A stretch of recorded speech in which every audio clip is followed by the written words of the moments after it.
Tənqidin psixoloji səbəblərindən digəri də qorxu və narahatlıqdır. Bəzən tənqid qorxu üçün bir maskaya çevrilir. Mən keçən söhbətlərdə də qeyd elədim ki, biz bəzən müəyyən hisslərimizi, duyğularımızı davranışlarımızla və reaksiyalarımızla, emosional reaksiyalarımızla örtbasdır etməyə çalışırıq.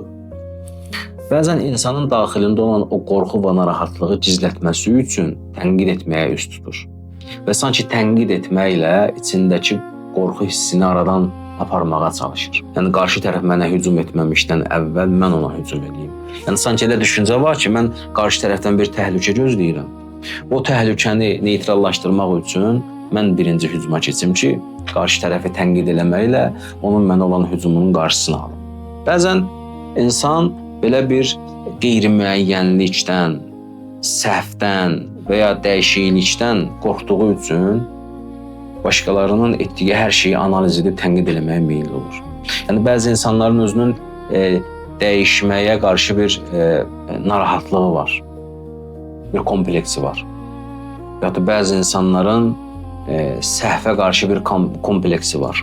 Yəni, səhv etməkdən qorxusu var, dəyişməyə qorxusu var.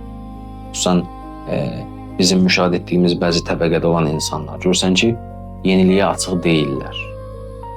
Yeni fikirlər onları tez narahat edir, yeni düşüncələr onları tez narahat edir. Ümumiyyətlə, dünyaya açıq gözlə baxmaqdan qorxurlar sanki.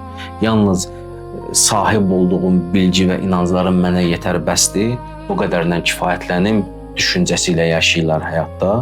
Başqaları bu cür olmadığı təqdirdə onların başara biləcəyi ən yaxşı şey tənqiddir. Əslində, daxillərində olan qorxunu örtbasdır eləmək üçün tənqidə üst tuturlar. Və beləcə tənqid edərək özlərində təhlükəsizlik hissi yaratmağa çalışırlar. Əslində, bu tənqidin altında dayanan psixoloji səbəblərdən biri də həmin qorxu və narahatlıq hissidir ki, insan tənqidə bu acıdan və bu səbəbdən üst tutur.